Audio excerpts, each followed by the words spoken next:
तीन बड़े झटके मिले हैं हमारे कूटनीति को। सबसे महत्वपूर्ण कमांड सेंट्रल कमांड होता है।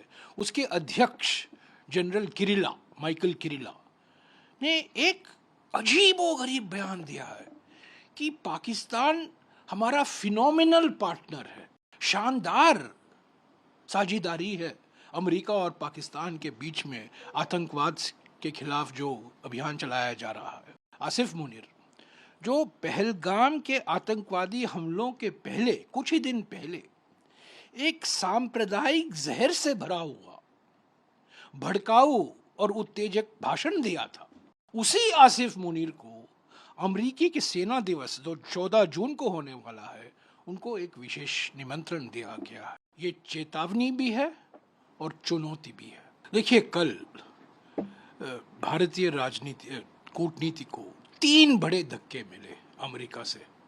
अमेरिका क्या मंशा है, क्या सोच है, उस पर कई सवाल खड़े होते हैं। तीन बड़े झटके मिले हैं हमारे कूटनीति को। पहला धक्का ये था कि यूएस सेंट्रल कमांड, जो संयुक्त कमान होता है, फ्लोरिडा में स्थित है। 11 ऐसे संयुक्त कमांड हैं अमेरिका के, और सबसे महत्वपूर्ण कमांड सेंट्रल कमांड होता है। उसके अध्यक्ष जनरल किरिला, माइकल किरिला ने एक अजीबोगरीब बयान दिया है कि पाकिस्तान हमारा फिनोमिनल पार्टनर है। फिनोमिनल माने अभूतपूर्व, असाधारण, शानदार साझेदारी है अमेरिका और पाकिस्तान के बीच में आतंकवाद के खिलाफ जो अभियान चलाया जा रहा है। कमाल है, पहली बार अमेरिकी ओर से ये शब्द का इस्तेमाल किया जा रहा है, फिनोमिनल पार्टनर, यानी कि असाधारण, अभूतपूर्व, शानदार साझेदारी है पाकिस्तान के साथ। ये तो बिल्कुल एक बहुत बड़ा धक्का। दूसरा धक्का जो जानकारी आई, जो फील्ड मार्शल हैं, यानी कि वो फील्ड मार्शल हैं, फील्ड मार्शल नहीं, आसिफ मुनीर, जो पहलगाम के आतंकवादी हमलों के पहले कुछ ही दिन पहले एक सांप्रदायिक जहर से भरा हुआ भड़काऊ और उत्तेजक भाषण दिया था, उसी आसिफ मुनीर को अमरीकी के सेना दिवस जो 14 जून को होने वाला है, उनको एक विशेष निमंत्रण दिया गया है। इसका क्या हम मायने समझें, मंशा क्या है अमेरिका का। और तीसरा बड़ा धक्का, यूएस स्टेट डिपार्टमेंट यानी कि विदेश मंत्रालय के जो प्रवक्ता हैं, वो वीडियो भी है, वो सब वीडियो निकला है।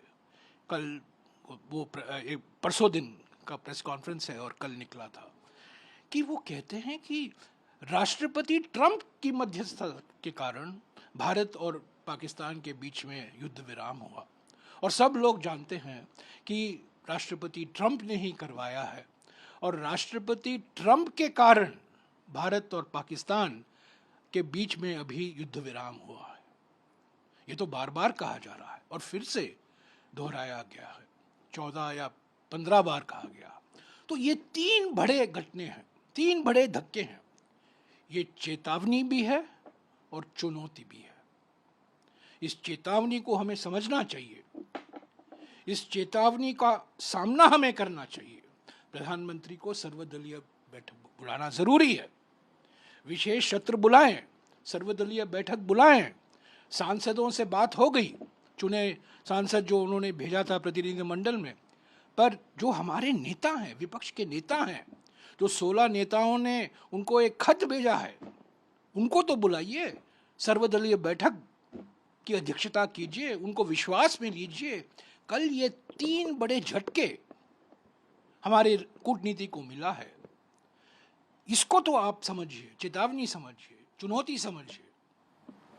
सर, आपको लगता है कि क्योंकि प्रतिनिधिमंडल में जो लोग गए, उनके तो दावे थे इस बात के कि सर कि अमेरिका ने बड़ी गंभीरता से चीजों को लिया है और वो देख रहा है, ऐसे में हमारी प्रतिनिधिमंडल में पूरी एक्सरसाइज का को भी कहीं ना कहीं धक्का लगा है। मुझे तो आश्चर्य होता है, हमारी कूटनीति पर सवाल खड़े होते हैं, कूटनीति पर बड़े धक्के हैं।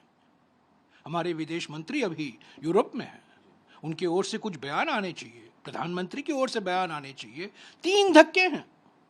यूएस सेंट्रल कमांड के अध्यक्ष कहते हैं पाकिस्तान फिनोमिनल पार्टनर है आतंकवादी के खिलाफ जो अभियान चलाया जा रहा।